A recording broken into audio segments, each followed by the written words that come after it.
कापूस असेल का असं वाटतं का तुम्हाला? अजिबात तसं असू शकत नाही. त्याचं कारण असं आहे की मुख्यमंत्र्यांनी जे उदाहरण दिलं ते त्यांच्यासाठीच दिलं. आपल्यापेक्षा मोठ्यांचा आदर करायला शिका. तुम्ही अजून बच्चे आहात.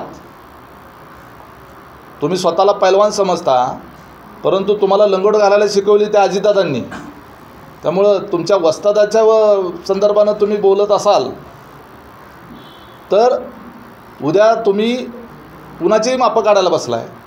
त्यामुळं आपल्यापेक्षा जे मोठे आहेत, वयाने मोठे, अनुभवाने मोठे, राजकारणातले सिनियर, त्यांच्या बाबतीत बोलत असताना अशा पद्धतीची भाषा योग्य नाही हे त्यांनी माऊलींचं आणि संत नामदेव यांचं उदाहरण, भेटीचं उदाहरण, दोघांनी एकमेकाबद्दल कशा पद्धतीनं बोलले आणि आदरभाव कसा असला पाहिजे याचं उदाहरण त्यांनी त्यासाठीच दिलं.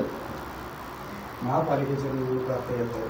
महापालिकेच्या निवडणुकीच्या अनुषंगानं या आक्रमकपणा असं असू शकतो का? आणि जर का याचा पुढे असं जर ते वाढलं तर आपली काय भूमिका असेल पक्षाची?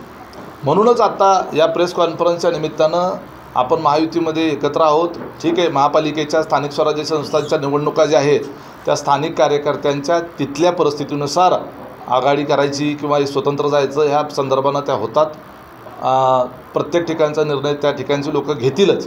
परंतु यातून मुख्यमंत्री त्या ठिकाणी व्यासपीठावर असताना आणि कार्यक्रम जो आहे तो वेगळ्या धाटणीतला असताना त्या ठिकाणी कुठल्या तरी तमाशाच्या फडात बोलल्यासारखं बोलणं योग्य नाही.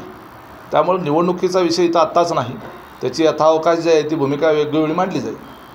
अजित गव्हाणे आणि 37 माजी नगरसेवकांनी प्रवेश करा तर त्या भागामध्ये अजित गव्हाणेंचं कार्यालय झालं तर त्याची एक किनार असू शकते का? निश्चितपणे त्याच्यामुळेच तर त्यांचं भान सुटलं आणि आपण कुठे उभे आहोत, कुणासमोर आणि कुणाच्या उपस्थित बोलतो आहोत हेच त्यांना कळेनासं झालं. पायाखालची वाळू सरकल्यानंतर माणसं अशी बरळायला सुरू होतात. राज्यात तुम्ही